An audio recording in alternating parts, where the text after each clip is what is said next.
कहते कबीर कबीर कबीरा, कहते कबीर कबीर। ऐसी बानी बोलिए मन का आपा खोए, अपना तन शीतल करे औरन को सुख होए। ये जो कबीर साहब ज़िंदगी के भीतर से एक ऐसी समझ लेकर आते हैं कि जो इंसान का पूरा जीवन ही बदल कर रखते हैं। और इन समझ को समझ कर यदि कोई बात समझ जाए तो उसका जीवन ही बदल जाए। अब बहुत साधारण सी बात यहाँ से शुरू की है उन्होंने। साधारण लगती है असाधारण, लेकिन दिखने में साधारण। कह रहे हैं ऐसी बानी बोलिए। कैसी बानी बोले भाई? समझा रहे हैं कि जैसी तुम बोलते हो ना, ऐसी मत बोलिए। और हम कैसी बोलते हैं? हम ऐसी बोलते हैं जो कि बोलने योग्य नहीं है। तो बोलने योग्य कैसी बानी है? कबीर साहब कह रहे हैं ऐसी बानी बोलिए मन का आपा खोए, कि मन अपना आपा खो डाले। अब ये आपा खोना शब्द को समझिए क्या है। आपा होता है भीतर का नियंत्रण, अपने भीतर की वह स्थिति जो हमें कंट्रोल रखती है।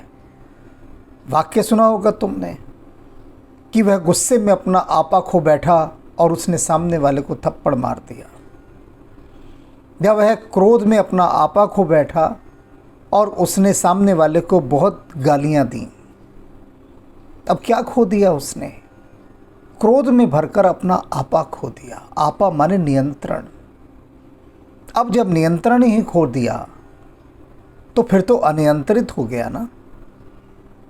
और अनियंत्रित होकर फिर जो भी वह करेगा उसका परिणाम अशुभ ही होगा।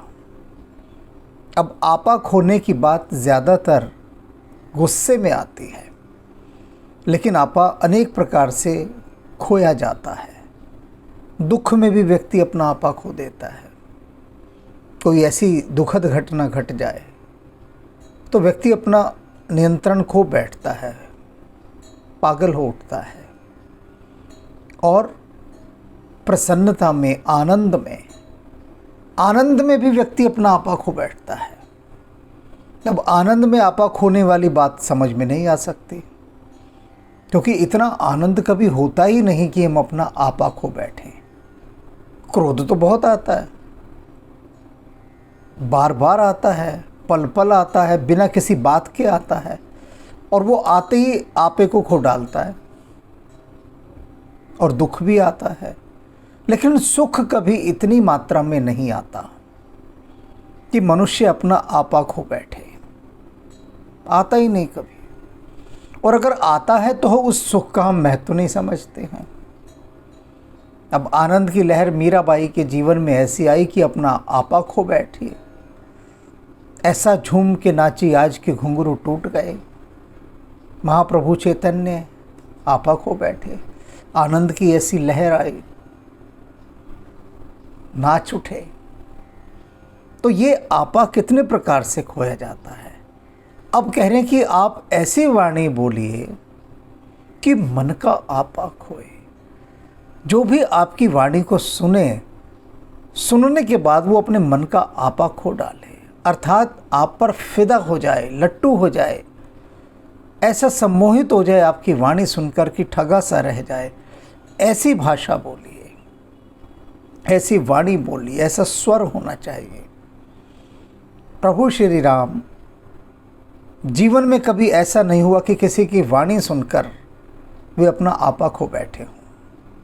किंतु प्रथम भेंट में जब हनुमान जी मिलते हैं उनसे, वो तो वेश बदल कर गए थे ब्राह्मण का, देखने की कौन पर्वत पर चढ़ा आ रहा है। तो जब वे प्रभु श्री राम से बात करते हैं, उनका परिचय पूछते हैं, तो उस समय प्रभु श्री राम लक्ष्मण को एक तरफ ले जाते हैं और कहते हैं, सुनो लक्ष्मण, इस जैसी भाषा मैंने आज तक नहीं सुनी। भाषा में इतना सौंदर्य, इतनी मधुरता, इतना अमृत, ऐसी परिष्कृत और परिमार्जित भाषा, ऐसी वाणी की शत्रु को भी प्रेम आ जाए। और प्रभु राम मन मुदित आनंदित होकर लक्ष्मण से प्रशंसा कर रहे हैं हनुमान जी की। उनको नहीं पता था कि ये हनुमान है, बातचीत कुछ भी नहीं हुई। और लक्ष्मण जी ये देखकर हैरान कि जीवन में पहली बार लक्ष्मण जी ने प्रभु श्री राम के मुख से किसी की इतनी प्रशंसा सुनी है। तो हनुमान जी को देखते ही रह गए, लक्ष्मण जी भी अपना आपा खो बैठे। तो कबीर साहब क्या कह रहे हैं, ऐसी वाणी बोलिए मन का आपा खोए, अपना तन शीतल करे औरन को सुख होए। अब अपना तन शीतल करे, अपना तन कैसे शीतल होगा भाई? अगर हमने मधुर वाणी बोली, मीठी वाणी बोली, अच्छी वाणी बोली और औरन को सुख होए, दूसरे को भी सुख मिलेगा। तो इसे एक उदाहरण के द्वारा समझिए। मैं टैक्सी में जा रहा था और टैक्सी जो ड्राइवर है उसको गाड़ी चलाना मुश्किल हो रहा था मोहल्ले की सड़क पर, क्योंकि स्वाभाविक है हमारे देश में कि सड़क के दोनों तरफ दुकानें होंगी, जहाँ जहाँ सड़क है वहाँ दुकानें होंगी, बिल्कुल होंगी। जैसे नदी के किनारे घास होगी, कोई रोक नहीं सकता घास को होने से। तो ऐसे ही जहाँ जहाँ सड़क है उसके किनारे दुकानें होंगी। अब जब दुकानें होंगी तो दुकानदार पूरी सड़क पर कब्जा करेंगे अपना। जिस सड़क पर हम जा रहे थे वो 66 फुटा रोड, यानी 66 फीट का रोड, लेकिन मुश्किल से वो सड़क 15 फीट की रह गई होगी और उस 15 फीट में दोनों ट्रैफिक को आना है। सारी सड़क कब्जाई हुई, दुकानदारों ने पटरियों पर अपना सामान रखा हुआ है और जो आगे की सड़क है उस पर अपने वाहन रखे हुए हैं। अब पैदल यात्री चले तो कहाँ चले? तो वो जो एक बुज़ुर्ग कोई जा रहे होंगे, सड़क पर चल रहे होंगे, लगभग सड़क के बीच में, उनको ज़रा सी कार टकरा गई, वो टैक्सी टकरा गई। अब टकरा गई तो उन्होंने वहीं से कहा उसे कि अबे पागल हो गया है क्या, अंधा है, दिखाई नहीं देता क्या, किसने तेरे को लाइसेंस दे दिया? 10 बात ऐसी सुना दी उन्होंने। अब जो ड्राइवर था वो अपना आपा खो बैठा, भड़क गया बुरी तरह से भड़क गया। उसने भी गाली गलौज शुरू कर दी, उधर से भी गाली, इधर से भी गाली, और दोनों आग बबूला हो गए। दोनों के चेहरे देखने वाले थे, भयंकर भय से कांप रहे थे, दोनों क्रोध से कांप रहे थे और एक दूसरे का भय भी लग रहा था कि कोई दूसरे को मार ना दे। तो बिल्कुल एक दूसरे पर भौंक रहे हैं बुरी तरह से, गालियों की बौछारें कर रहे हैं। तो क्या हुआ, दोनों का तन जल रहा है, दोनों आग उगल रहे हैं, दोनों आग। अब दूसरी स्थिति भी हो सकती थी कि जैसे उसकी गाड़ी उस व्यक्ति से हल्की सी टकराई, तो जिससे टकराई वो दूसरी वाणी में भी बोल सकता था, जिसको कबीर साहब कह रहे हैं ऐसी वाणी बोलिए। क्या बोल सकता था कि भाई हम गरीब लोग हैं, हम पर भी दया करो प्रभु, हमें भी चलने दो। आप ही प्रभु हमें मारेंगे तो फिर हमारा कहाँ ठौर ठिकाना होगा। अब वो ड्राइवर को यदि ऐसा कहता तो ड्राइवर भी हाथ जोड़ता, जी गलती हो गई, माफ़ कर दीजिए, मैंने जान के नहीं मारा, जगह नहीं थी। वो भी और विनम्र और दीनहीन होकर हाथ जोड़कर बोलता, क्योंकि जिस शब्दों में पहला वाले व्यक्ति की तरफ से जो शब्दावली जाएगी, उसी की इको साउंड, उसी की पुनरावृत्ति वहाँ से लौट कर आएगी, वही आवाज़ लौट कर आएगी जो बोली जाएगी। तो अपना तन कैसे शीतल किया जाएगा? जब आप स्वयं मधुर वाणी बोलते हैं। कभी आप क्रोध करके देखिए, आप कहेंगे देखिए का, हम तो रोज़ करते हैं, हमारा तो धंधा है क्रोध करना। तो जब गुस्सा करते हैं किसी पर, किसी को डांटते हैं बुरी तरह से, किसी को अपमानित करते हैं, तो उस समय व्यक्ति अपमानित करने वाला भीतर ही भीतर खूब जल रहा होता है।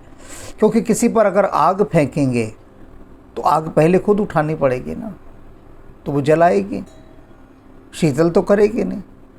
तो अपना तन शीतल करे, अपना तन अगर शीतल करना हो तो मधुर वाणी में दूसरे से बात करनी चाहिए। गुरुवाणी कहती है मंदा कदी न आखिए, कभी किसी को मंदा मत कहो। मंदा माने किसी को अपशब्द मत कहो। तो क्या होगा, अपना तन शीतल करे औरन को सुख होए, दूसरे को भी सुख होगा। अब ये कबीर साहब ने क्यों कहा कि जिससे संसार में शांति बनी रहे। जीवन में अगर शांति चाहिए तो कभी किसी दूसरे का निरादर मत करो।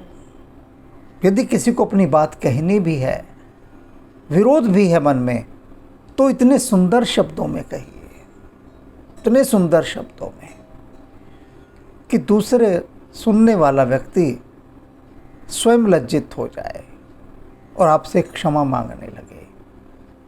अगर कबीर साहब का ये जो संदेश है मधुर वाणी का, अमृतमय वाणी का, सुना होगा ना आपने कि जब भी किसी संतों की वाणी की बात की जाती है तो क्या कहते हैं कि उनकी अमृत वाणी सुनिए। यही कहते हैं ना। क्यों कहते हैं अमृत वाणी? क्योंकि उसमें अमृत जैसा सुख छिपा है संतों की वाणी में। और हमारी वाणी में हम किस ढंग से बात करते हैं? हम जब बात करते हैं तो व्यक्ति का स्टेटस देखकर बात करते हैं। अगर कोई हमसे बड़ा है, पद में है, धन में है बड़ा, तो हम उससे सम्मान से बात करेंगे, आदर देकर बात करेंगे। और यदि कोई पद में हमसे छोटा है, धन में हमसे छोटा है, अन्य अनेक बातों में हमसे छोटा है, तो हम उससे जो बात करेंगे उसको अपमानित करते हुए बात करेंगे। तो जब अपमानित हम किसी को करते हैं तो भीतर ही भीतर हम स्वयं भी अपमानित हो रहे होते हैं और क्लेश को प्राप्त होते हैं। हमारा मन खिन्न हो जाता है, मन को कुछ अच्छा नहीं लगता। क्यों? क्योंकि किसी को सताया हमने। तो इस बात को कबीर साहब की अगर हम जीवन में उतार लें, सिर्फ इतनी सी यही वाली बात को, तो जीवन में शांति का जो एक प्रवाह है वो ऐसा बहेगा भीतर, ऐसा बहेगा कि मन कभी अशांत ही नहीं होगा। और बार बार अपने मन में कबीर साहब की इस साखी को दोहराना होगा। ऐसी बाणी बोलिए मन का पाखोए, ऐसी वाणी बोलिए मन का